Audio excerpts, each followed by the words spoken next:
We live. The world has gone crazy, and we have the prescription for sanity. We're live, Capo. It's time to take your meds. We got a good one today, man. AudioMeds. It's your boy DJ Bobby Hustle. Capo, The Connectors. We have a special guest on the line. super dope artist. We're gonna play some games. We're gonna have some fun. First question: who was the first rapper to turn actor? I was close on that one. AudioMeds. Take two and chill. He already coming in with the bars. Yo, what's up, my good people? It's your boy Yo. DJ Bobby Hustle, man, and my guy, Yo, real Capo. quick, we gotta start this over, fam. Connect. Did we lose him? Yeah, we lost him. It's okay. We ain't got to start it over. We're going to keep it going. I'm just about to add him back. All right. Okay, well, let's add him back. Let's get him back on the call. Before we do that, I'm going to go ahead and just introduce my man because this is what the fuck we do. And we run through it regardless. Sometimes shit goes crazy because we're live, right? Right. That's it. So today, Bobby, I am super fucking hyped because we have an industry professional. He goes, I'm not even gonna say what he goes by, but he hails from Nashville, Tennessee. He started off from very humble beginnings, bounced around state to state, hustling through the music industry, where he eventually ended up landing in LA. And that's where he teamed up with his partner Picasso. And he started a company that is responsible for a diverse West Coast renaissance. This man has worked with artists such as Shoreline Mafia, 03 Greedo, One Take Jake, just to name a few. He's also partnered with huge major labels. They're responsible for over 5 billion streams and platinum records. I need y'all to make some motherfucking noise for my man, TK Kimball of the R.Baron Group. Hey, there he is. He back. OG, what it do, my man? Hey, at least he ain't making a funny face. At least he ain't making a funny face. Hold on, he's coming. No. He might be in a rough spot. He's driving in his nice new luxury car down the Palm Beaches of Cali. Oh, it happens, bro. Man, Skype face. Hold on, let me see if I can get him back live. Skype face. He said we calling him back, man. Yeah. Hold on. Hold Make this work because this is gonna be a good one. I guarantee you. Yes, sir. Hold on. Let's see if we can get him back on the line. Let's add this call back. We appreciate everybody who's tuned in right now, everybody who's watching. If you haven't had a chance, please go hit our YouTube page and hit subscribe on there for us. Please like and comment on every video. We got tons of interviews with super dope people. And once we get my man TK on the line, we're going to talk some real industry shit. He is an industry heavy hitter and, I mean, responsible for tons of careers and tons of moves within his game. And he hails from Nashville, Tennessee. That's the beauty of it, man. Oh, we got him back on. We got you back. We hear you. Oh. We're gonna get it right. Connecting. All my people on IG, we appreciate you tuning in. We're gonna get this shit straight for you here in a second. He is whipping it through the land right now. Getting to it. All right, we almost there. Yeah, we almost there. Shouts out to the internet. We appreciate y'all.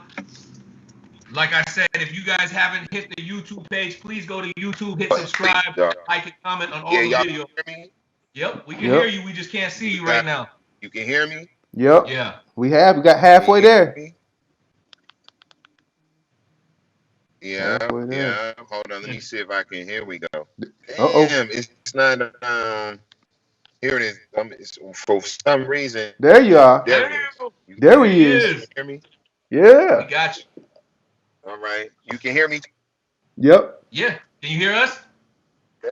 Yeah, I can hear you guys loud and clear. What's the deal, my good people? Beautiful, man. How you doing, dog?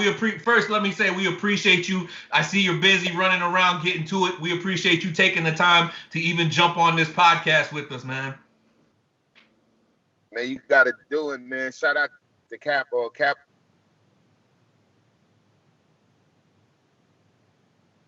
It was gonna be a good one too. It's a great one. It's a great one.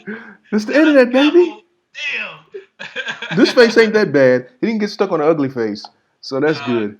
He's lucky. He keeps doing that. He keeps freezing up. He's Hey guys, we're getting this together, man. My man is obviously somewhere with bad reception. Yeah. Hold on. Let's try him one more time. Let's see if we can get him back on here, Mr. TK.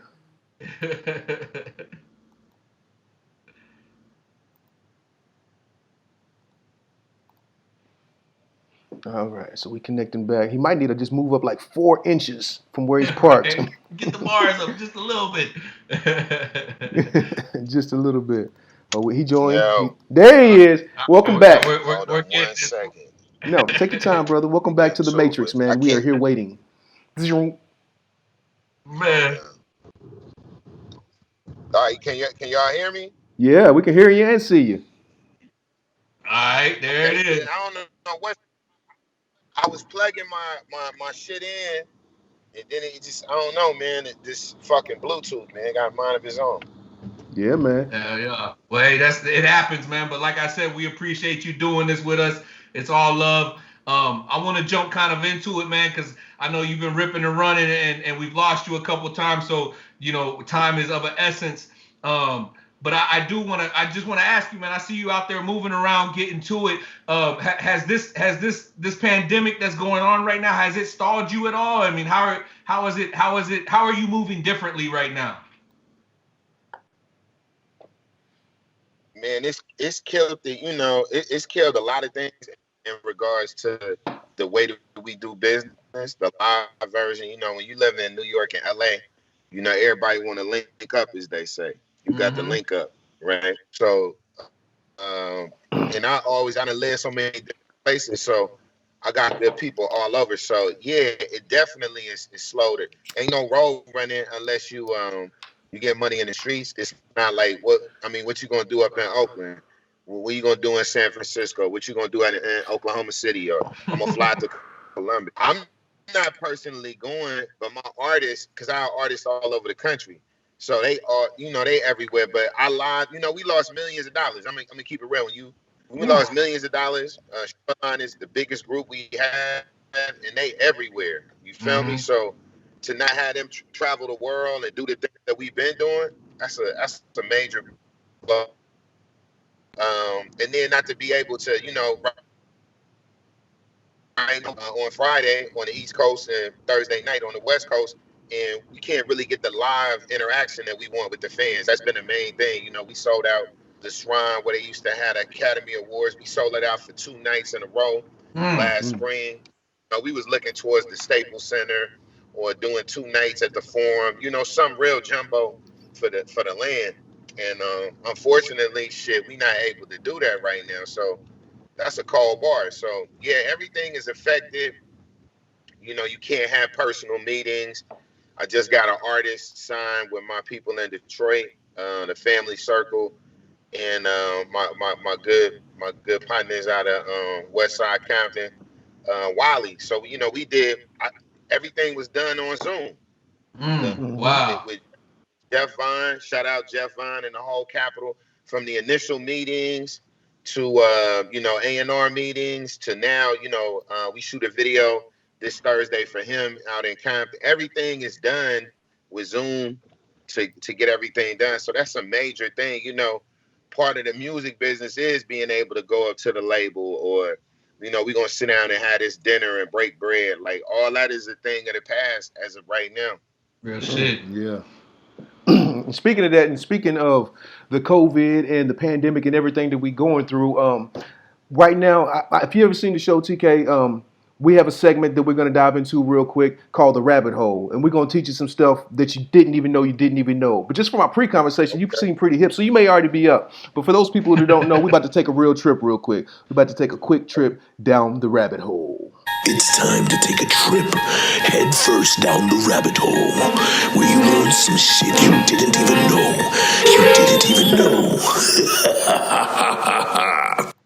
All right. So we're about to take a trip down the rabbit hole. All right, TK, man. So I don't know if you've seen the show before, but for those who've seen it, those who haven't, we've talked about lots of different things that have been going on. We've talked about we're going to get into something kind of techie today. We're talking about crypto. I don't know how techie you are, but I'm heavy into crypto. And we talked about it before, but there's been some more developments as we get closer to the new normal. So if you're not up to speed, I'll give you a heads up of what's going on. So what's going on is there's been an ongoing battle between China and U.S., somewhat of a cold war of technology, and so it's a battle over who's going to control the world. And we all know whoever controls the money will control the people. Well, China has publicly declared that blockchain and crypto is their top priority, creating a digital currency is their number one objective. And of course, the U.S. is not going to fall behind. So the U.S. has been making strategic moves by hiring their former Coinbase executives to oversee the banking system. And now that the latest update that just came out and hit today is that they're starting to consider crypto as an official currency and official money. And now the U.S. banks are starting to allow self-custody and digital custody of the assets. So if you have 10 million in Bitcoin, you can store it at a bank now. And so soon you're about to start seeing the option to buy crypto pop up in your banking apps. You know what I mean? So my question to you, TK, is with all the writing on the wall and all the signs that are on the store shelves saying that we're out of cash, out of change, do you have any crypto? I don't. I actually, I used to run a very successful cannabis business out here, and we had crypto machines in our thing, and one of my good people, they was heavy on it. But like, first of all, with anything with investment, you have to have money to invest. You would have to save up to invest. So I do have commodities and stocks, and I'm very familiar with the market. When things got bad in the music business, I spent about 2.5 years trading commodities and dealing with commodities. Well, I was doing the sales, but I learned how to trade commodities on my own. So it's definitely something to do. But I would say, like anything that I see, you're gonna need 5 or 10 to do that. And I use all my money pretty much in the it's music related because it's intellectual property. So I feel like if you're in the music game and you're not invested in publishing or you're not invested in things that are long-term intellectual rights. So the crypto market is going to go up and down, right? So I'm more in the publishing world. That's something that I determined 3 years ago. I said, well, once I start getting plaques,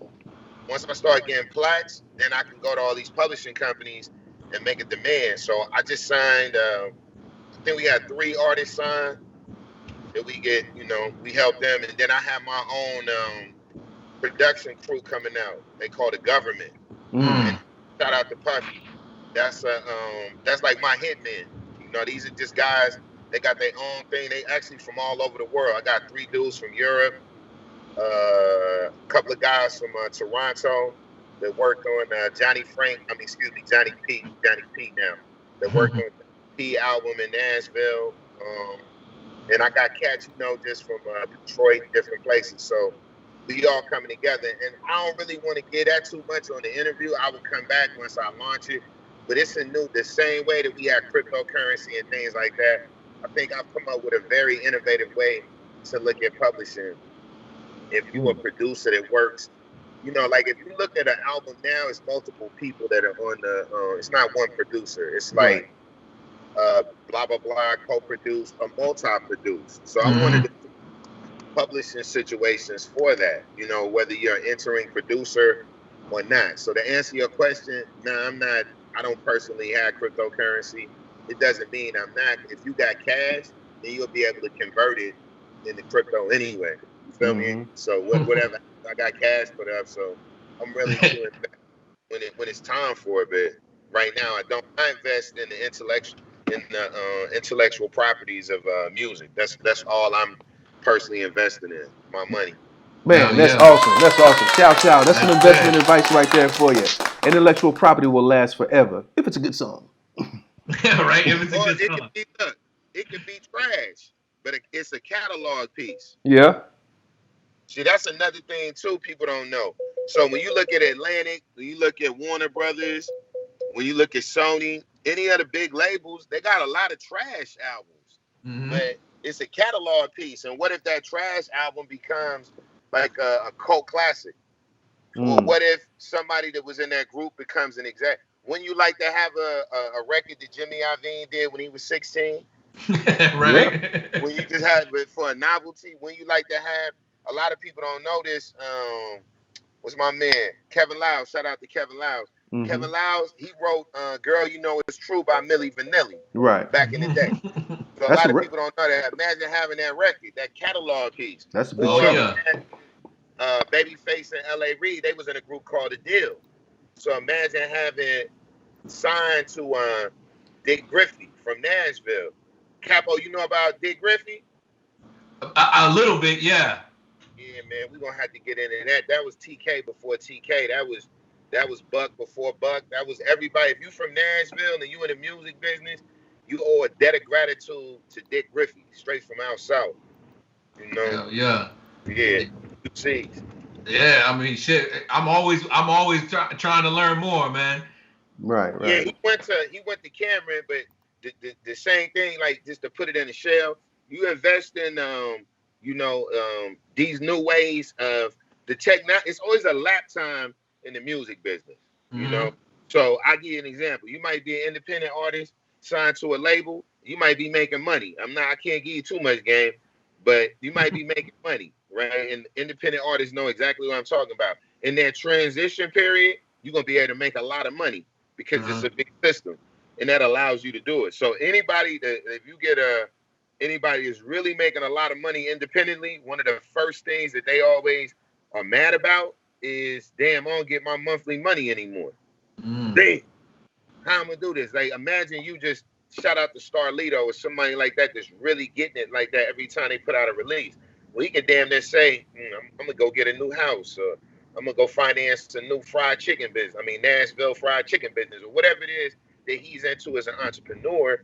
He's able to do that with the release of his music, right? Well, most artists, successful or not, they live advance to advance. Real shit. Same goes, you know. So the thing for me is to be able to create a template where artists are able to have as much of their things as possible and negotiate. So, you know, somebody like an AZ Chike and One Take J, shit, they got their back catalog. And somebody like Baby Smooth, who's negotiating right now as we speak, Baby Smooth had, over the last year, every time he's released the EP, it is trended worldwide. In the U.S. is a top trending topic for 48 hours. The last one before this was 72 hours. But this one, he got 48 hours. And it was some big shit out. Gunna was out. It was some big-ass albums out. And for him to do that, he's totally in tune with that. So you don't want to lose that money. You know, the bigger that you are, you have to, as an artist, producer, manager, and what we are, you know, I'm a full-service agency. We started out as a management company, but you're going to spread into other things. So, Capo, I know by owning your magazine, by doing this, you have a different skill set. So, you know, and my mans, you got a different skill set from doing this and DJing it. So how do you make those skill sets your money? Nobody teaches you that. Right. So, you know, right now, it's who the fuck could predict the pandemic last year? Did niggas know that Tory Lanez is gonna have his shit that he was doing and go crazy? Nah, but Tory Lanez knew he had an audience. Same thing with my guy, One Take J. He did a record called Club Rona. He put it out, bro, and he ran with it. So my is, and what I'm trying to say is, you don't know what's gonna happen. You have to be on top of your game. You feel me? So I feel like the people that are on top of their game are the people that are willing to always look. That's what I learned from the streets. If you blow your money, you can't re-up. It's over. That's it. That's real. Yeah. That's real as fuck. Out of there. Hell yeah. A bumper. So what you gonna do? You have to use your mind and figure out what's really gonna work for you. And I feel like that's what we've been able to do as a company for our artists, and that's what we keep the focus at. I want to a degree, you know, I want everybody to eat independently, and I want them to be able to eat with the major. And I feel like if you have enough demand, the major's investment is from the time they get with you based on whatever it is they want from you. in the further catalog of the catalog that is created from that. So, you know, I don't even think it's a stretch of the imagination to say such things. Feel me? Yeah. You want your catalog or that you want things like that. That's not a big thing. That's not, you know, but I feel like most artists, they live advanced to advance. They like, man, I don't give a fuck. They gonna give me $500,000. They gonna give me $1 million. Then on my second album, I get 1.5. I get $1 million. On my third album, and that's good enough for them. Yeah. Yeah, because what happens is people go back and renegotiate. If you got a hit record, you're gonna renegotiate. Renegotiate. Hit record, your ass gonna get dropped. So right. Let me ask you this, TK. Let me ask you this, because I like what you're talking about. You talk about finance, the publishing, catalogs, and all that stuff. Just a quick personal, maybe an opinion on some advice on what you think. So, like, when my bank, I know a lot of people might not know this. My bank, I bank with SunTrust, but a lot of banks have special entertainment accounts that you can use future publishing as leverage if you want to make a purchase or get a loan or invest in type of a business. Do you think that's a wise decision for somebody who owns publishing to use it as leverage, or no? Hell nah, man. Look, anything that you gonna I don't know. This is a personal thing, and y'all can answer this. Is anybody on here right now? Are your parents involved? Yes or no? You cut out. What'd you say? In the business. This is gonna relate to that because my mom wasn't. I was raised by my mom. My pops was in and out of jail and wasn't in my lane. So my mother, she had a credit union, and the credit union did not have long-term investment plans outside of retirement, right? You know, and her job had a 401k. Those things are necessary for the company and the financial institution because they're able to then take that money and then go to other people that say, hey, SunTrust has $5.5 billion. They're looking to move that money month to month to see how much money they can get out of that. That's how it works. It doesn't work like that for you. So you have the intellectual property, right? Once again, it doesn't go up and down. It's not like a commodity. It's not like the stock of rice. I mean, the price of rice is not like motherfuckers is buying Beyond Burgers and Impossible Burgers. Beef went down. It ain't like that. It's the same thing. When the song ain't popular, you still own the song, and based on the past catalog, you get residual income, right? Now, the future income. Somebody put out a movie, a song, or whatever. Nah, I don't do that. A lot of publishing companies now will be like, yo, you know what? You're a little tight. Let's give you some money. You want 100 up front? Hey man, you got a check coming. We got it's like a predictor system. Hey, system shows in 6 months you got some money coming. You want to? Hell nah, man. Hell no. Yeah. I mean, there's companies in Nashville right now that are distribution companies that will write checks and take it, give you an advance on your publishing. Which like you said, TK, I kind of frown upon that, man. I think they're doing that with interest. What's the interest rate? I'm curious.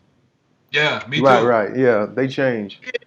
You can't do none of that. It wouldn't make sense from a finance. What would I get out of doing that for you? I do it to my artists, no financial rate because I owe them. Say you sign a record deal, you like, hey man, my mama got cancer, the homie funeral or whatever it is. I need 10 bands. I need 5 bands to move them to my apartment. I'm gonna get it. I know you're gonna get it a month, 3 months from now, huh? Here you go. I'm not gonna charge you. I couldn't operate as a business with that much cash out.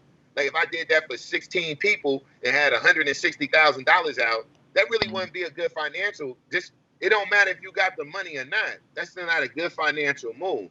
But if you needed a couple of artists, I'm gonna be there. But if I had to do it for 16 artists or 10 artists, then I would have to apply interest rates because that's how I would make money off of that business practice. Nobody's gonna do anything as a business practice unless they make money off of it. I don't believe that shit. Capo, this guy is smart, man. So you have a manager. I'm legally obligated to get niggas money. That's part of the management. Right. So shit, maybe sometimes I don't want to do shit. But based on the legal nature of what I'm doing, I know what I had to do. And I'm more than willing to do it. You feel me? Right. So you got a lot of game, TK, man. You got a lot of game, man. You're a real smart brother, and I'm taking notes, and I see that's why you are where you are. So, being that you are very smart, you have a lot of game, and you're dropping a lot of knowledge. I think it's about time. Copper, you think it's about time? It's about that time. It's about time. So if you haven't seen the show, it's time for Street Smarts Trivia. That's right, it's time for Street Smarts Trivia Game with your host, DJ Bobby Hustle and Capo the Connect. Guaranteed to get your plug. All right, we're back. All right, so if you haven't seen the show before, this is the part of the show where we have a little fun, play a little game, and see if our guy TK Kimbro is smarter than your average rapper. So let's get right into it. We're just gonna ask you some questions, and all you got to do is give us an answer. That easy. All right, so we're gonna start with hip hop history. First question: what rapper directed several videos for a Bay Area production company titled The Young Black Brothers Videos? Was it A? That's Tupac. Tupac did that. And you want me to tell you the video? It was Mac Mar. Young players got to get it together. Young players got to get it together. Oh. You want me to tell you the year? All right, man. Stop it. Hey, is that your final answer? Yes, it was Tupac. A lot of people don't know that Tupac was directing videos for Bay Area independent label Young Black Brother Records. He did Ray Love as well as Mac Mall on that. So, my man, he knew that off tops. He knew that off rips. He like, bruh. Tupac and Ray Love had a group together when they lived in Marion City. Shout out to all my homies and my family up in the jungle, up in San Francisco, across the river from San Francisco, the Bay, and called Marin. That's where Pac from. Shout out. God bless Afeni Shakur, and shout out to Mo Preen Shakur. That's the homie. All right, okay. Shout out. Okay, you're doing good. Let's see what we can do in this next one. This next category, Capo, I think it's your favorite category. Man, who said that shit? We're going to read your lyric, and all you got to do is tell us who said that shit. That easy. All right, here we go. Right.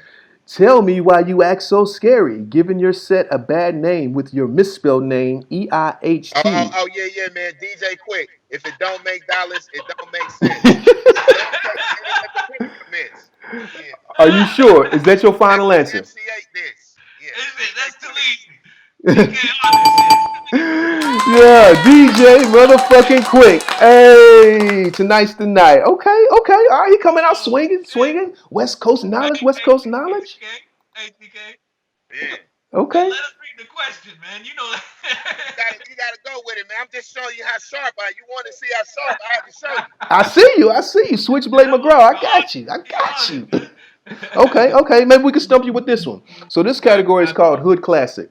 We all grew up watching Hood Classics, so we're going to play you a movie clip, and all you got to do is tell us what movie it is.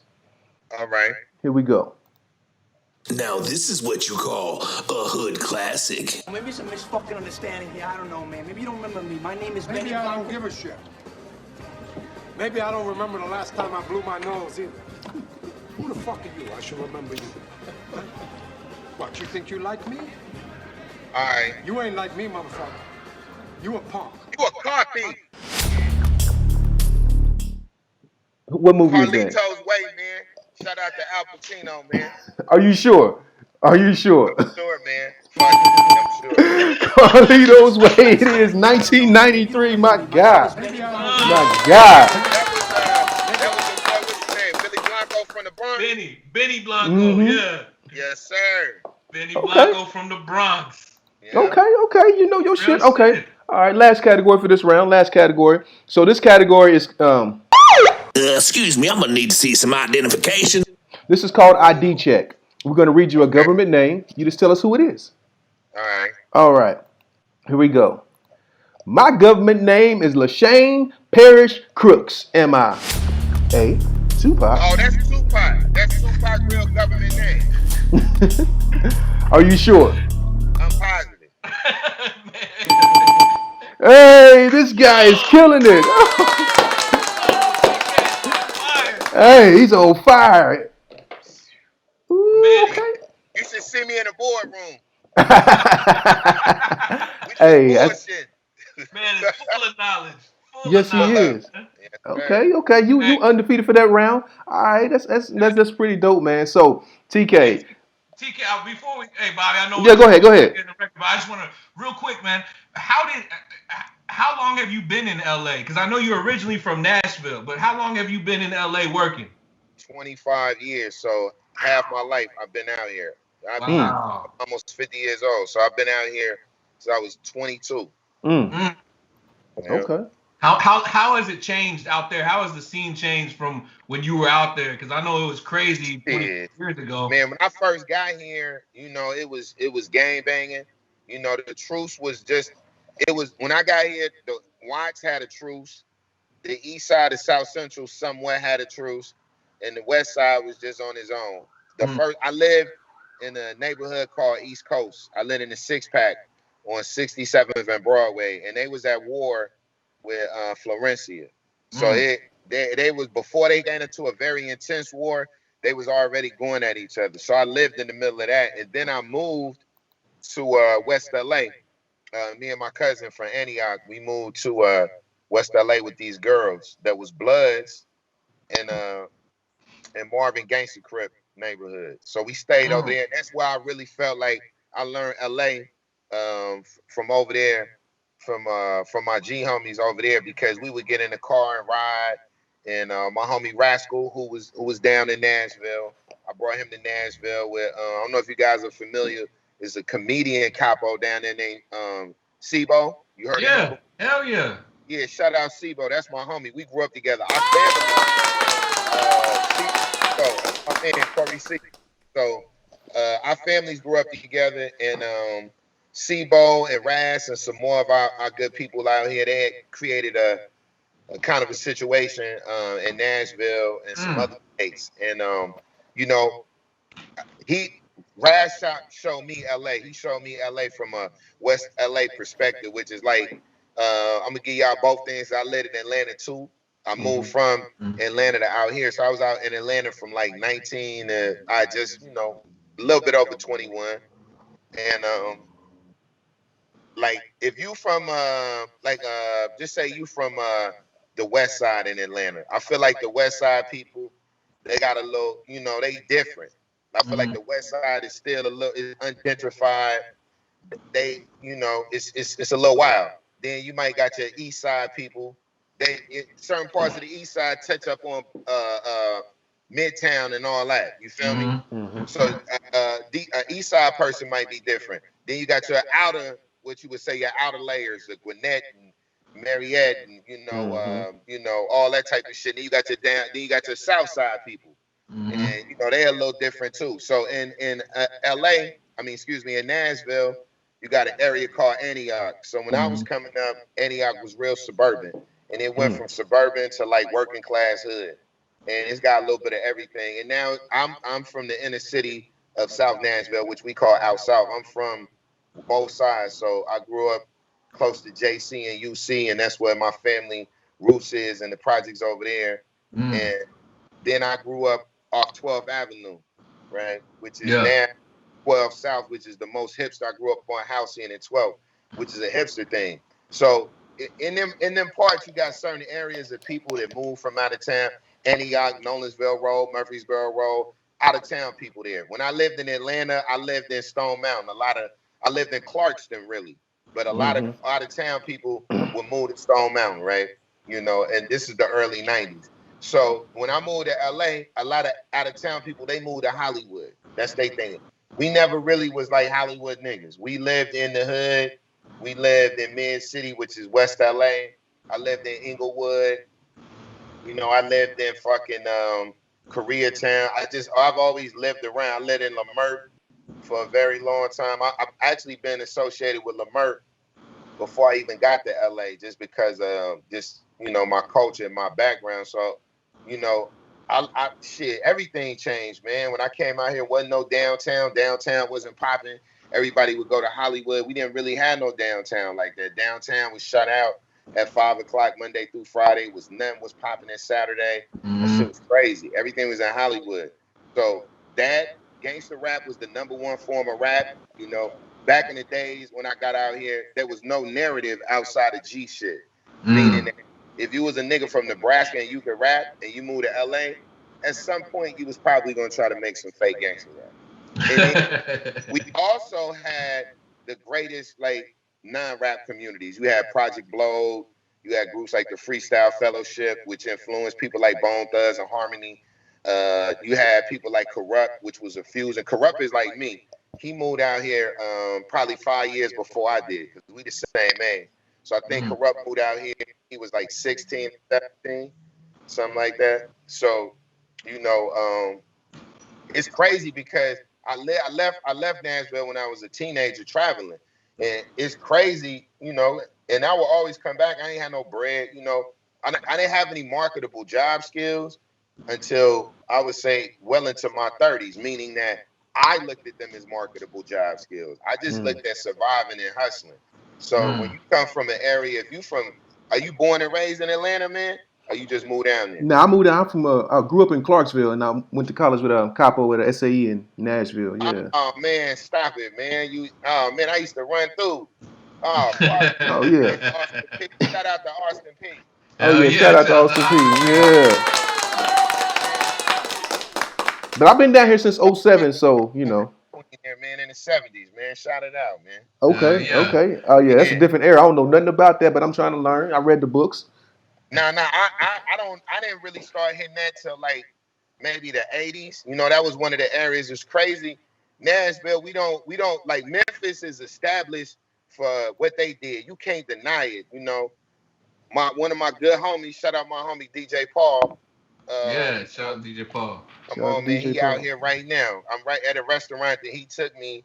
And once he took me here, it's called Crossroads. It's a vegan restaurant. That shit is amazing, bro. So good. But yeah, you know, whether it's DJ Paul and 3-6 Mafia, Spanish Fly, what was my man name? Gangsta, what was his name? He had a song. Black. Nah, Gangsta Pat, Gangsta Black. Gangsta Pat. Gangsta Pat, yeah. Gangsta. Yeah. He made the prototype music. So they've been on for 30 years, my nigga. So 30 plus. Gangsta Pat got a deal in Atlantic Records, 1989. Niggas been on 30 plus. Whether it blew up or not, niggas got a deal. We didn't get deals.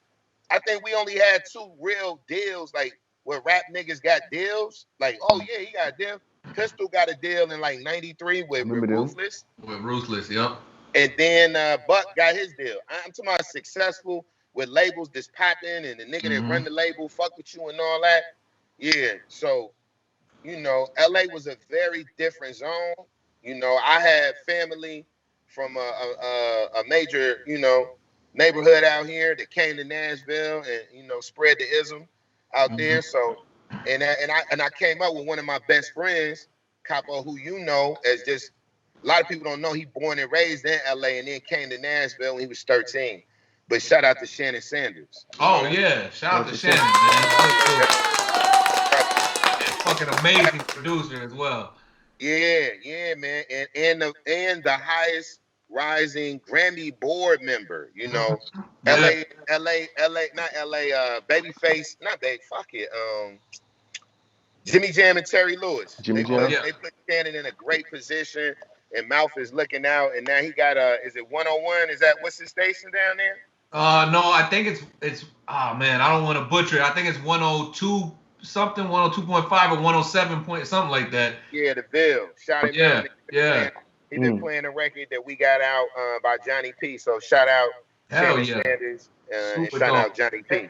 And shout out to Johnny P. He's tuned in right now and Dope Shit Only. Definitely love all them. But man, that's my good people, man. Shout out to Troy, man. That's my nigga, man. Troy, good dude, man. Super good dude. Yeah. Hey, speaking of music though, and getting records played, like you said, you have a group, Shoreline Mafia, that you said one of the biggest groups, man, doing huge numbers out here.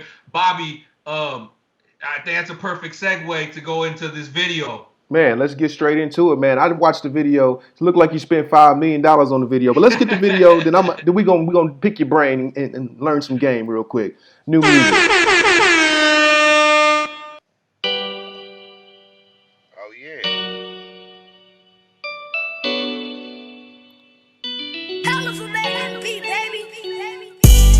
I could really change your life, baby.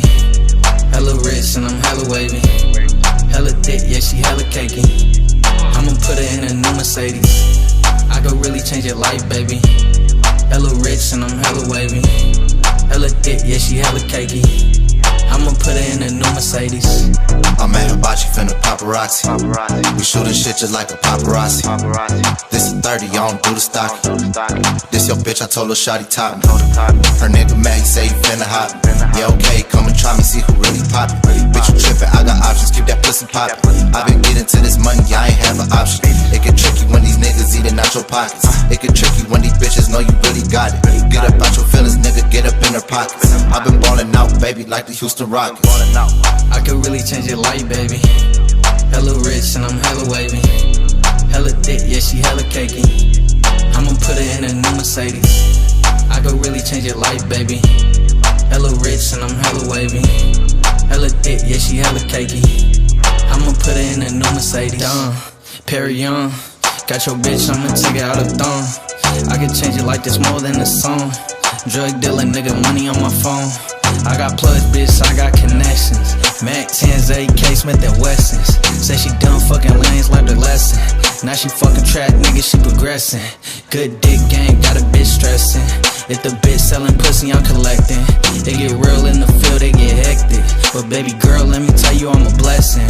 All this big blue filled up with pole. All this talking need to come out them clothes. I'm really having shit, I'm buying out the stove. You could have what you want and some more. All this big blue filled up with pole. All that talking need to come out them clothes. I'm really having shit, I'm buying out the stove. You could have what you want and some more. I could really change it. Woo, that's hot. That shit That's was hot. fire. Yeah. So TK, tell us real quick, man. Is there a new album coming? Album, debut album, and I got to give y'all some game on this. Definitely, Please do. Music business. The debut album drops Friday. Oh. If you're on the East Coast at 12, and if you're on the West Coast at 9 o'clock, and if you on Central Standard Time at 11 on Thursday. Now, this is the game I'm gonna give. Most people, when they come in, I think that they want to exercise their options to get out of their record deals. They like, man, I want to record this shit as quick as I can. Album number 1, album number 2, album number 3. So let's look at the nature of the recording business, right? Mm-hmm. The nature of the recording business is about partnerships. You feel me? And you want to make sure that with your partnership that you getting bread. And the longer you with somebody, the more you saying you want to get bread. So you have options if you don't fulfill your album number 1 within a year or 9 months. Usually labels are like 9 months to a year is option, time. Oh, within this period, you should do term, not option, term. Term number 1, you do album and then this, and then term number 2 is album. They're not going to let you do 3 albums in a year and that count towards your contract. That's just game. People don't know that. Mm-hmm. So when you putting out a bunch of materials and you sign to a major, you have to do amendments, right? I love Atlantic. Shout out to Craig. Shout out to Julie. Shout out to Kaiser. Shout out to Lon Ray. I feel like Lon Ray is the patron saint of Black executives. Atlantic is the number 1 record label for a reason. Universal is the number 1 music group. Shout out to them. Yeah. You know what I mean? But we the number 1 label. So if you're an entrepreneur, this is the best place to go. So I said, I want to do long-term business with Atlantic, with Shoreline Mafia. Everything that we put out, and if you go to DSP, we did the mixtape, we did Party Pack 1, Party Pack 2. We did Shoreline Mafia Presents Rob Vicious. That was out of the Shoreline thing. So we've dropped 5 things before our album dropped in 2.5 years. We signed to Atlantic in February 2018. We had 10, if you add the gold records and the platinum, we got 10 pieces of plaques off a mixtape, my nigga. Yeah, damn. You feel me? And our biggest single to date as a group was on Rob Vicious mixtape, Shoreline Mafia Presents Rob Vicious. And I learned that from the Wu-Tang. Shout out to RZA. RZA, yeah. Mm-hmm. Shout out to Supreme. So I'm gonna give you a little thing just so y'all know. Wu-Tang had connections to Nashville. A lot of people didn't know that. Mm-hmm. There's a brother named Tyrese Supreme, and Supreme used to be in Nashville doing his thing. And Raekwon recorded at least 1 or 2 songs from from Only Built for Cuban Links there. So I was living in Atlanta, and shout out to my OG Slug stayed with Supreme. And it was some dudes from out west. I can't remember their names. But they was hustling all together. And the Wu-Tang used to come through there quite often. So unfortunately, one of the good brothers, Mean Doe Green, Doey Rock, King Kali, he went back to the Essence last month. I think he had COVID-19, but he went back, and it's a big connection. That was Sacramento, and that was New York through the Wu-Tang Clan. So I would watch RZA. I would go to the Wu-Tang stores in Virginia. I would go to the Wu-Tang store in Atlanta, and I was amazed by Supreme's hustle, and I was amazed by the way that RZA moved. And we all practice Islam. So, you know, that it was just a thing. Them was my brothers. I like how they got down. I love how RZA was able to sign everything and bring it through that. And, you know, I think RZA's a couple of years older than me, but me watching that from somebody relatively in my age group was very inspiring. And I felt like he didn't have the things that Puffy had. Puffy had the nice, clean music. He had all the things. RZA and them made true music. So it's like a trap nigga. It's like Jeezy going 10 times a platinum record. Like, right. That's how I look at the thing. So when we got with the deal, I went in. We did these mixtapes, and we did these tapes, these EPs that were basically songs that were gigantic on DSP. The day they came out, they made money. These were songs that were already shown on SoundCloud. Once again, I keep telling y'all, intellectual property.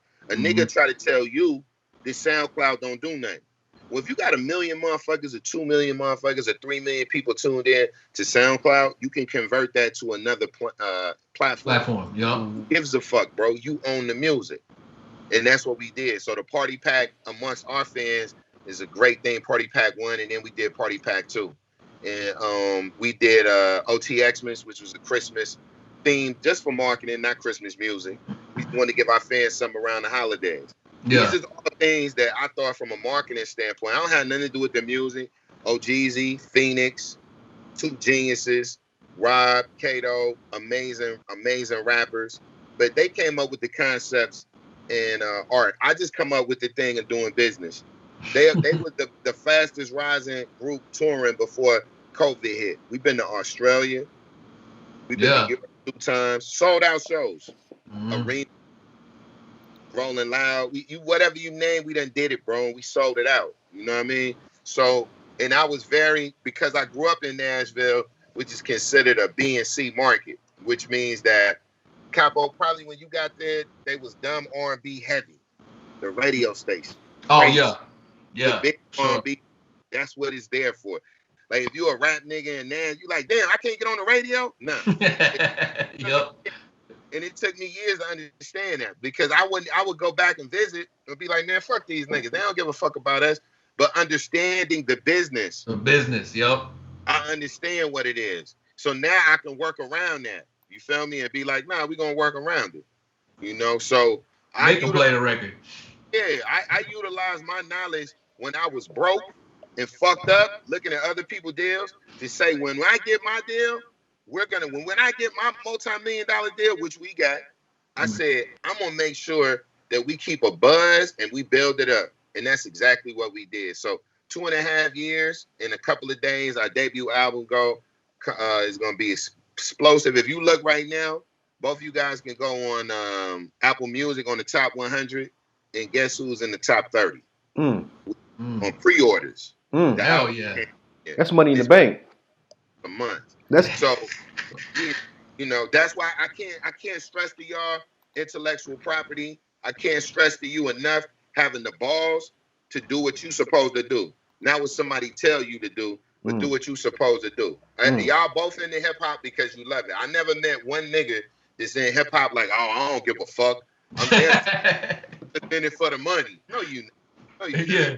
You might say that, but you got into it because you love this shit. Right, I love right. this shit, bro. I love this shit. That's why Me too. I thought when y'all ask me questions, I know that. I'm like, what was the dude on? It was Cheers. I think his name was. It was Everybody. not Norm, the other dude. Cliff. Cliff.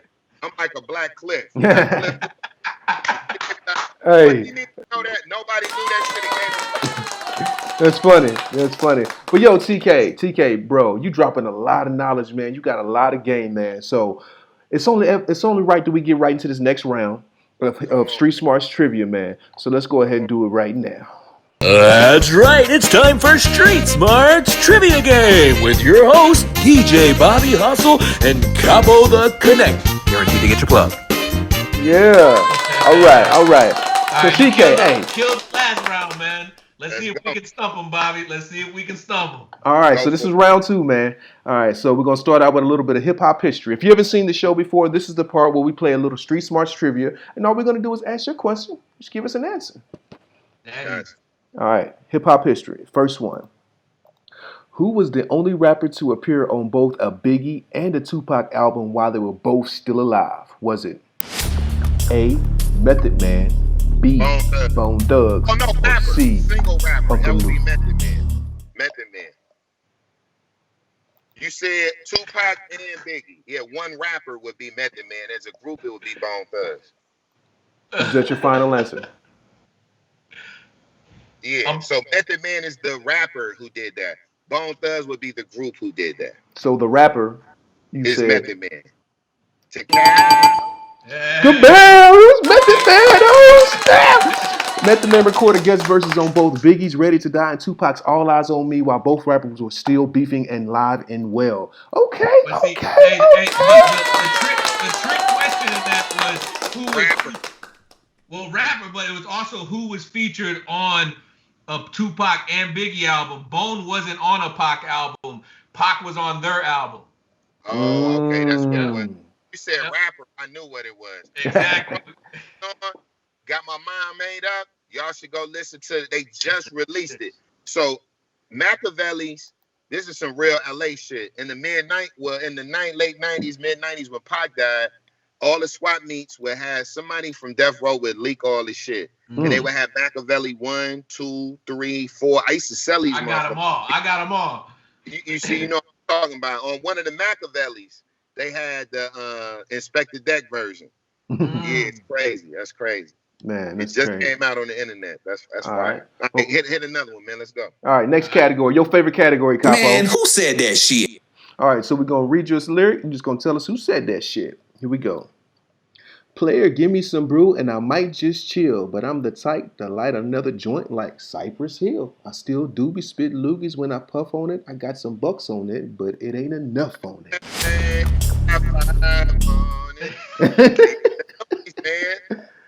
Messing with that endo. The Loonies, man. Is that your favorite? Is that from your final answer? Yep, the Loonies. Yuck mouth. Oh, he even said the actual person. I got 5 on it. I see you. Okay, so you being from the Bay. He might get them all right. You might get them up. So you being from the Bay, it's the Loonies, not Lunez. It's the Loonies, like Looney Crazy, right? Loonies, yeah, Loonies. The Loonies. Yeah. Okay, for a lot of us Southern people who just know the song, I always call them Yuck Mouth, but it's the Loonies. Okay. That's fire though. Shout out to Yuck Mouth. Yuck Mouth is down with the big homie Jay Prince. Okay. Yeah, okay. Yeah, shout out to Yuck Mouth, man. Okay, shout out to Yuck Mouth. All right, so let's do this hood classic. So we all grew up watching hood classics. We're gonna play your movie clip. Just tell us what movie it is. Here we go. Now this is what you call a hood classic. Get some gappers to fill them gaps in your pocket. Now you spread this around to your homies, and they'll respect you. Man. That's OG right? Bobby Johnson, man. South Central, man. We can just stop it. Are you sure? Final answer. Oh, these are too easy. There it is. It was too easy. We was talking like, man, we was going to use the other clip like, you got my boy out there stealing stereos, Ray Ray. But we thought that was too easy. Nah, man, I know all this, man. You have to get me on some shit like I don't know. You would have to get me on some SoundCloud rap, certain SoundCloud rap. Right? Okay. I know the Golf Boys and all them type of dudes. Okay. All right, last one real quick. Rest in peace. You know, I know all that shit, man. I'm a rap OG. fanatic, bro. Yeah, okay. All right, so we're about to do Excuse me, I'm gonna need to see some identification. ID check. We're gonna read you a government name. Just tell us who it is. Let's go. My government name is Todd Anthony Shaw. Am I too short? Too short. Let's go. You sure? Final answer. Hey, man, but that's not fair, man, because I had his name on two of my artist publishing, man. Shout out to Show Dog. He had his name on two of the publishing. TK came through with 100%. 100%. Shout out to TK, OG, triple OG. Hey. That's crazy. That's crazy. All love, man. We appreciate it, TK. Real quick, man. We got one more record, but I want to talk about a little bit about what's coming up besides the Shoreline Mafia. Are you planning when all this stuff stops? Do you have stuff already in the works? Or are you starting to change your plans on how to move? Nope. We got Phoenix Flex's solo debut mixtape will be out from Shoreline Mafia. We have 03 Greedo and Ron have loaded up next month, coming out on Alamo. Shout out to my good people at Alamo. One Take J has his mixtape coming out. AZ Chait is about to drop another EP and singles. He just did a song with Too Short and Super Duper Cal. Shout out to them. We had the Mac P Dog, man. R.I.P. Long live Mac P Dog, my little bro. We have his mixtape coming out. We have Bravo Flexing, which is Bravo the Bag Chaser, and Phoenix Flexing. We had that coming out. We had GBQ from Montgomery, Alabama. That'll drop next month. That's my brother Doc and my cousin D out south in Nashville. They doing them. Hold on. Let me make sure I got everything. Draco and Jug, they just dropped one of the best albums of the year. So we'll continue to roll out videos and fight for Draco's freedom. Free Draco the Ruler. Jug will be working on his producer things. Bruce 24K, one of my main producers, is all over this Shoreline album.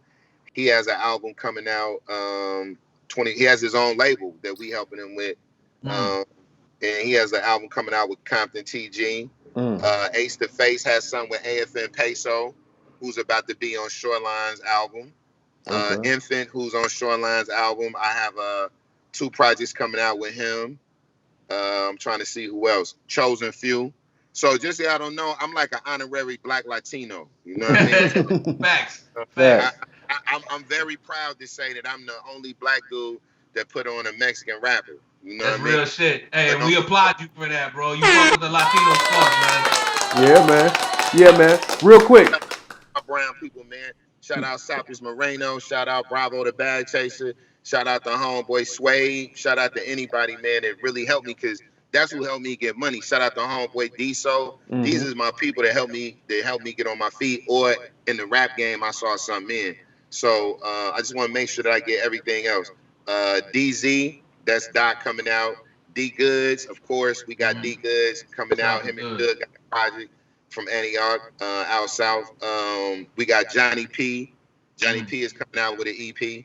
And just to let y'all know, R.Baron is a management and, once again, a firm. We have Up and On One, which is our independent label through the Orchard Sony. Shout out to them. And we have our own major deal with Atlantic through the Machine Works. So shout out to that. And then we have Wiley, which we doing at Capitol Records with Jeff Vine. Shout out to the amazing Jeff Vine with my homies, the Family Circle. And I have Baby Smooth, man, from the west side of Detroit, who right now is negotiating one of the biggest deals of the year. So I'll Capo know when we get that signed, and you guys will be some of the first people to know. So no stopping, constant content, intellectual property is king. So all the young people listening, everybody can't be a rapper. The most important thing is to love the music and the cultures. Knowing one thing, that a label is slow. Learn label systems. Study the president. Study the vice president. Study the biggest selling artists. Study the artists that failed. Study the managers that got into it. who's the product manager. A lot of people don't know. They're like, oh, I got an A&R. Your A&R ain't shit. Every decision you do with a project is the product manager. Study the people. What is the music? What amount of rap does your record label control? What amount as a music group do they control? So get on that shit. Figure that out. You know what I'm saying? Figure that out. You know what I mean? Big bars. Big bars, big bars. All right, real talk. Let's go ahead and get into this record. New music. Woo, that's a fire. Hey, that was dope. I like the gas cans. I like that. One Take Jay, man. Listen, man, it's 2 artists, man, that are gonna break out. And I want to tell y'all now, man, that I have and I sign. I only sign people that I feel are gonna be stars, right? Mm-hmm. One Take Jay is 1 record away from being like one of the biggest rappers. It's his confidence, his wordplay, his charisma, and then AZ Chait. The girls love AZ Chait. He's just super ratchet. He can rap. He got the look of a superstar. So, you know, if you watch the careers of Playboi Carti or if you watch the Lil Uzi, it took them a couple of years to transcend into superstars. But they had it. They had something that was very different in their local scenes. And even though both of them, one from Philly, they both came up in Atlanta. And you could look at them guys and see something different. You know what I mean? Hustle was down there. I know you saw it. Shout out. First of all, man, shout out to my good peoples, man. Cannon, man, Don Cannon and DJ Drama. Hell yeah, Cannon's home. Yeah. You tell Cannon you talked to TK. Right. That's my man. I seen him at the what did they have? What was the last awards we had? The Grammys. I saw him and my mans out here, man. You know, him and my mans, Wayno. I seen both of them. And we was talking about it, but I recorded when I'm in Atlanta. I always will be at Mean Streets because Mean Streets is shit. That's in Atlantic. Matter of fact, we finished bands there. I had Adam there, man. Go look on No Jumper, man. Go look at the Atlanta episode with Short Line. I took him to Walters, Hustle. Okay. And I don't know how long you was down there, but I was down there. I started going to Atlanta in the 80s, and I started living there early 90s. So there was a thing called Jack the Rapper. You ever heard of that? Yeah, Jack the Rapper. So we would shut that shit down. Me and my team, we would shut it down. Okay. I was with some of the biggest people, regardless of, you know, how it looked, that ever do it from my town and ever do it in the nation. Straight black people with Colombians and everything put me in the game. And we tore that up, man. I have, shout out to the old school Atlanta. Some of this new shit I don't understand or nothing. But the old Atlanta, man, I love that was the Black Mecca, man. And real shit. It was a great time. You know, you'll never had nothing like Freaknik, unbridled black sexuality with all the weird shit. And I'm just saying weird to me, not weird to anybody else. Right. You know what I mean? I just want to correct that, man. I'm pro whoever you love and whatever you do, man. Ain't real nothing shit. Real talk. No bias, man. Let them be.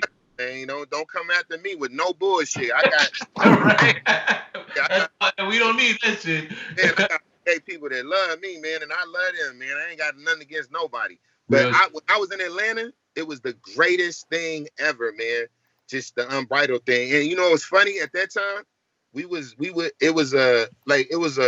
you coexisted with everybody. Atlanta, no shit. If you like from a small town or from a big city, this like urban and hyper masculinity and something. Going to Atlanta, you're gonna have to get a cold breakdown. Back in the day, I don't know how it is now, but back in the day, you would have to have a cold breakdown. You'll be like, yo, you got to break this cold down to me. These niggas got beards and they got makeup on, and I'll tell you, you have to get a breakdown of what was going on. And after a while, it just becomes whatever it is. And I feel like now, after 20 plus years, maybe 25 years, they are the black gay Mecca, the black, you know, gender fluid method, you know, Mecca, and shout out to them. But I was there at the time of emergence, you know, L.A. Reid, one of my heroes. You know, I'm not talking about anything that he did. You know, I look at a man. You have to look at the totality of a man. That's why we got statues. You from Clarksville, so you know this punk ass nigga Andrew Jackson, right? My aunt lives in a part of Nashville called the Hermitage. It's named after this plantation. Right. Wow. Yeah, come on. I grew up with Confederate flags. You know, school there called Battleground Academy, BGA. Oh, wow. I wonder what the Battleground part of. Exactly, right. Tell me, those big ass houses were plantations. Plantation houses, yup. Ever have an opportunity and you on 12 South, the so-called, hipster, one of the hip, you have East Nashville and then you have 12 South. There's a park right there called Sevier Park. Yeah, I go there all the time. Yeah, you seen the slave quarters then, right? Yep, exactly. Yep, they still got them up. I'm saying I grew up with that shit. Wow. Yeah. So that I grew up with that, and I grew up in Islam. And anybody that knew, I was a very militant person. Nashville wasn't gonna hold me. I wasn't gonna listen to none of that devil shit. I done burned the flag. I burned the Confederate flag. I knocked the shit out of several racist white people. Been arrested down there as a teenager. It was like I wasn't gonna. If that's what that was about, then I had to leave. The city didn't have to change or do nothing. Right? You gotta get the fuck out. And then in me changing, it just radicalized me more because I was able to get with people. And then when I would come back, I would look for the historical facts because they don't tell you in the let's say Middle Tennessee community, there was escaped slaves that was called Peter Rollers. And if you know somebody that's from out there, ask them about it. Peter Rollers, you know what I mean? And Peter Rollers was the escaped slaves. And they would come down to the village to steal a horse. And they was real big in places like Columbia, Lynchburg, all them type of spots. Yeah. They don't tell you about that. Nah, hell no. I've never heard that. Me neither. You're not gonna know. It's a term, it's a West African term. I thought it was just niggas being country. It's a term out there for white people that we brought from West Africa, and it's called hooji. Oh, I know the term. Yeah, I heard about it. Ask somebody born and raised in Nashville what their grandma and granddaddy call a white person, and they No, say hooji. yeah, my uncles in there. We come from hooji. Wow. You're not gonna get this, bro. They ain't gonna teach you this in school. You feel me? They're not gonna tell you that by downtown that was called the Black Bottoms by the state capitol. Yeah. Yup. Before Atlanta was Atlanta, a lot of people don't know why the strip clubs in Atlanta. You should watch the documentary, The Atlanta Child Murders, and they'll show you how the mob controlled prostitution, sex trafficking, and that's how they had all these clubs. And then black people took it from there, and we took over that because of the black population. And they eventually had all these strip clubs. And Magic came up from Miami. That's why it's called Magic City. That was another name for Miami back in the day, the Magic City. He came up there. So it's a lot of game. And if you know anything about Nashville, then you know about them goddamn massage parlors back in the day. That was started because of Confederate soldiers fucking and Union soldiers. Wow. I can't make this shit up, bro. No, it's real.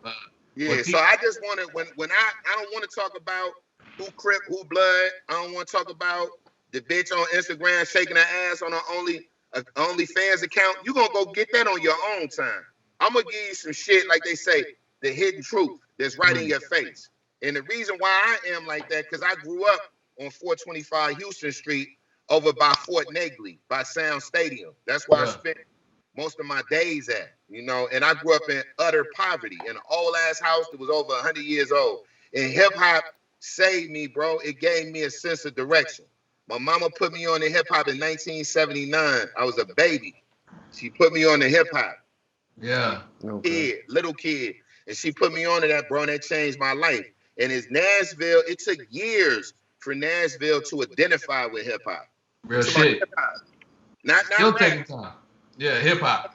You know what I mean? And I'm one of the purveyors of hip hop culture. Somebody that would go to New York and go get a bomber. Somebody that would go get a sheepskin jacket. Somebody that would really break dance and put. I was terrible, but somebody rapping. All of the things with hip hop, we did that. My big brother Mal, he's one of the creators of that. I had to tell DJ Paul and them, like, you don't know the history where I'm at. We was actually more hip hop than y'all was. Y'all made it in rap, but we was hip hop because it was always been more money in Nashville than motherfucking Memphis.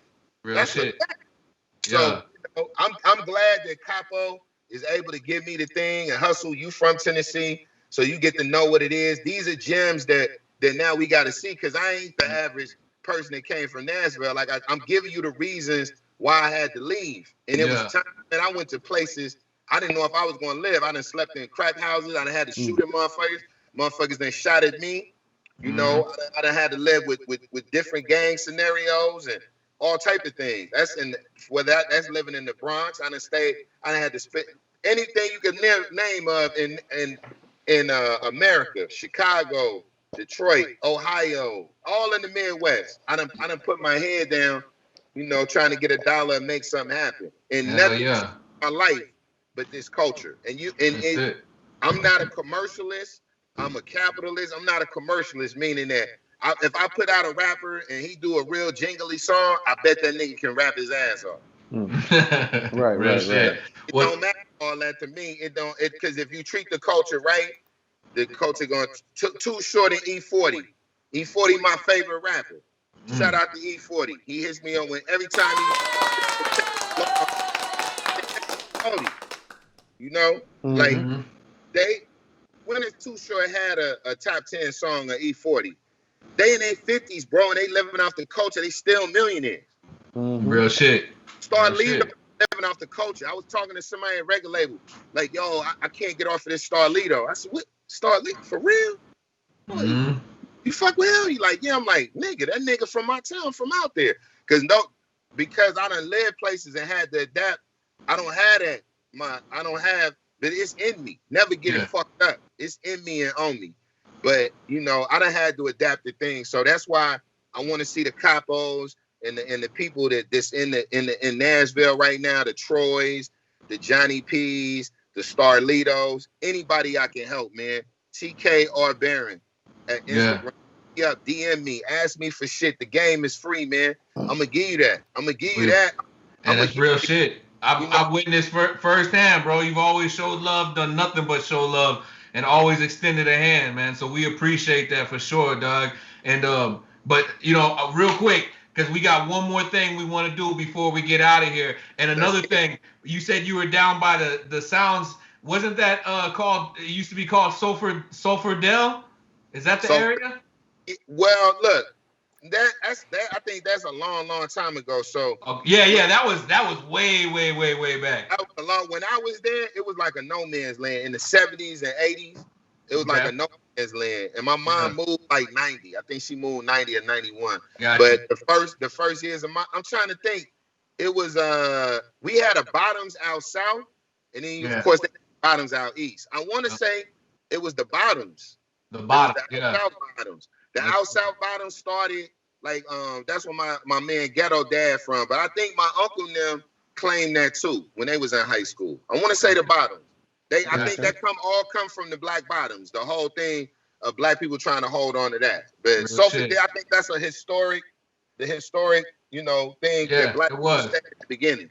Yeah, it was. It was definitely historic. So you had mentioned burning flags and throwing them things and shooting and busting at people. Bobby. Yo, I think it's about that time. Burning flames.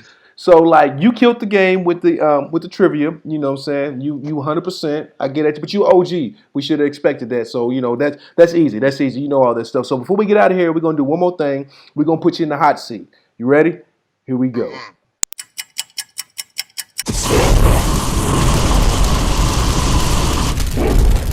Ooh, that's gotta burn. All right. So what this is real quick. Last thing we do before we get out of here. We're going to do a lightning round, rapid fire. I'm just going to give you two options. You either pick one or the other. Don't say both. Don't say neither. Do it as fast as you can and just whatever first thing that comes to your mind. Go. Are you ready? First one. Light liquor or dark liquor? Neither. Even if you don't drink, if you had to pour a girl one, light liquor or dark liquor? Dark. Big booty or little booty? Fat ass. 50K up front or 50% publishing? You said 50% publishing, nothing up front. Zero up front, all back in. All back in. Okay. 10 $20 bills or 6 $50 bills? I take the 20s. All right. Buy a new house or start a new business? Buy a new house. No, excuse me. Start a new business. I'm sorry. Start a new business. You gonna cash out or reinvest? Reinvest. Donald Trump or Joe Biden? Neither. Man, we appreciate you, bro, man, for doing that. I'm gonna let you know you lost $50 on the 20s and 50s because 10 $20 bills is 200 and 6 50s is 250. I'm just or 300 look, actually. This is what you got to take too. We always talk about winning. Lead this to everybody, any person of color, and any young white person that's listening now, because this is how influential your platform is. And you're into. I'm gonna get a bar to the general person listening, and then I'm gonna give you a capo a bar. All right. To the general person listening, there are gonna be times when you lose. And all that bravado and all that macho shit and all that shit that we perpetrate in our culture, I want you to take it like that, losing.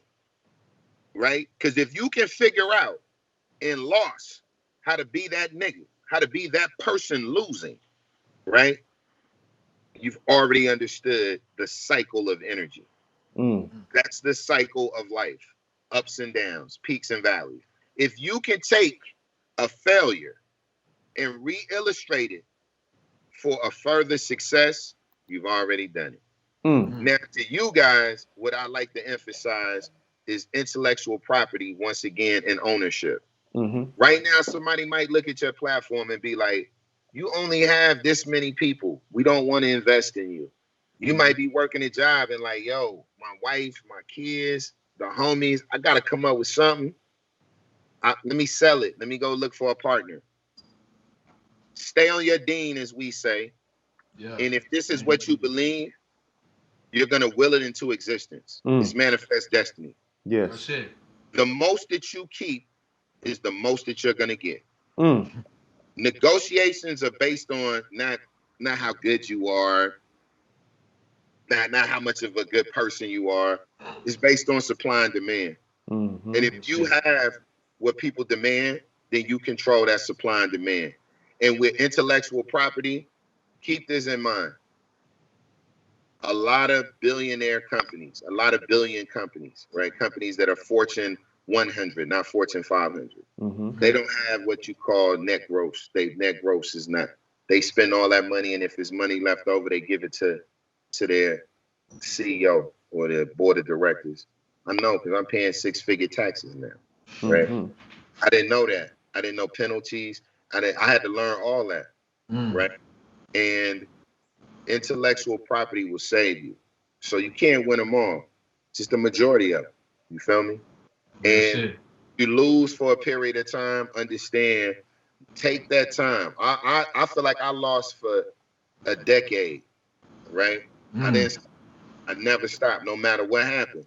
So take those losses, apply them, whatever culture you come from, make your culture proud, man. You don't have to fit in. You can fit in. You don't have to fit in, bro. Always be proud of and create your definition of who you are, man. That's all I got to say, man. Much success. Capo, hustle. I appreciate you guys.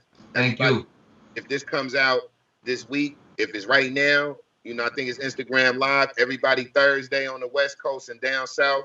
Go pick up Shoreline Mafia Business. Everybody on the East Coast, go get it 12 o'clock Friday, man. It's TK, man. R.Baron, man. The Machine Works, Up and On One, man. The big homie. The Don Dada, man. There he is. I got TK. Drop some jewels, man. Man. Come on, man. I appreciate y'all, man. I'm going to tap back in. I'm going to get back on with some other artists or something, and let's do it again. All right, bro. We appreciate you. Anytime, man. Yes, sir. Yo, man. Bro, my notebook is full of gems, bro. Man. Oh, my God. That was a good one, man. That was I a real got good a pit one. so bad, my shit's about to bust. Right. Well, you know what I'm saying? So before we get out of here, everybody, this is the extended version. We only did our 60 minutes on live, but we are still going. So if you're watching this right now, you're watching it on YouTube or a clip on Instagram, but go to YouTube, subscribe, click that like button, click that follow button, all the buttons. Just click them. Just click them all. Shouts out, Capo. Hey, real quick, man, I can't thank TK enough for taking the time out of his busy schedule. You see that he's moving around the city, getting to it. He stopped, pulled over, gave us a moment of his time, and gave us a ton of fucking gems. So I hope everybody that was tuned in watching it takes something away from this interview, man. I know I did personally. I took a whole lot from this interview, but real shit, man. We need more people like that within this industry. You know what I'm saying? Like, I can't stress that enough. The music business is shaped around so many people that are, you know, it's got, oh, there's snakes and it's shady. We need more people like that man right there, TK Baron, or TK, you know what I'm saying? Like with the R.Baron Group. We love that shit. We appreciate it. And Bobby, who we got next week? The world has gone crazy, and we have the prescription for sanity. We're live, Capo. It's time to take your meds. We got a good one today, man. AudioMeds. It's your boy DJ Bobby Hustle. Capo The Connect. We have a special guest on the line. Super dope artist. We're gonna play some games. We're gonna have some fun. First question: who was the first rapper to turn actor? I was close on that one. AudioMeds. Take two and chill. He already coming in with the bars.